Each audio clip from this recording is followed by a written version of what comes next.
நம்ம பாரம்பரிய விளையாட்டு. உனக்கு வேணாம் எனக்கு வேணாம் நம்ம விலைக்கு போனோம்னு வச்சுக்க, மறுபடியும் அவங்ககிட்ட அசிங்கப்படுத்தான் நிக்கணும். நீங்க பண்றது சட்டத்துக்கு புறம்பான செயல். அப்படியே தமிழனோட பாரம்பரியம் ஒன்று ஒன்றா அழிச்சிருங்க.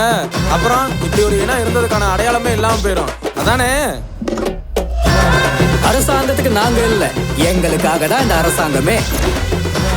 இப்ப காட்டுறா வீரப்பட்டிக்கார யாருன்னு கூப்பிடுறா படத்தை. சும்மா இருக்க மாட்டீங்களாடா? வந்தன்னு வச்சுக்க, எல்லா பயல்களையும் இழுத்து வச்சு நறுக்கி விடுவேன். சோனியா நில்றி. எப்ப பார்த்தாலும் ஆம்பளை பையன் சட்டையை போட்டு மாடும் கைமா திரியிற. உன்னெல்லாம் எவன் கட்டிக்க போறியா? பேசாம ஓமைன்னு எனக்கு கட்டி வையு. என்னடா புது கதையா இருக்கு? எங்கிட்ட பிரச்சனை பண்ணனே புதுசு புதுசா ஏதாவது எடுத்து விட்டுட்டீங்களா? இந்த ஊருக்காரங்க திருந்தவே மாட்டாங்களா தலைவரே? மாடு தரமா ரெடி ஆயிருச்சு. நாளைக்கு போறோம், ஜெயிக்கிறோம், அவங்க மூஞ்சில கரிய பூசுறோம். உன் வாழ்க்கை ஊரும் மாடன் போனா என்னடா ஆகுறது? உன் வாழ்க்கையே போயிருண்டா. வேணாண்டா இந்த மாடு பிடிக்கிற வேலைலாம்.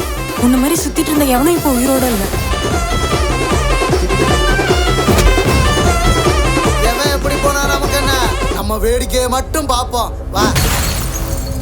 இந்த பதவி இருக்கிறனால 2 ஊருக்காரன் என் காலுக்கு கிடக்குறா. அவன் வட மஞ்சு விரட்டி நடத்தியன்னு சொன்னப்பே நான் சந்தேகப்பட்டேன் மாமா. இவன் ஏதோ ஊடலை புந்து ஊழ வேலை பார்க்க போறான்னு. நான் வாழ போறதே அவனோட தான். அவன் தோத்தா நம்ம எல்லாரும் தோத்த மாதிரி. நாமெல்லாம் அவங்களான்னு பாத்துருவோம். அந்த சங்கிலி பைய மாடு மட்டும் ஜெயிச்சிட கூடாதா? பேரூர்ல இருந்து பசங்களையும் கொத்தமங்கலத்துல இருந்து பசங்களையும் இறக்கி விட்டு நானும் சேர்ந்து கூட இருக்கிறேன். என்னடா விளையாடுறீங்களா? அவன் எவ்வளவு பெரிய பிடிக்காரன்.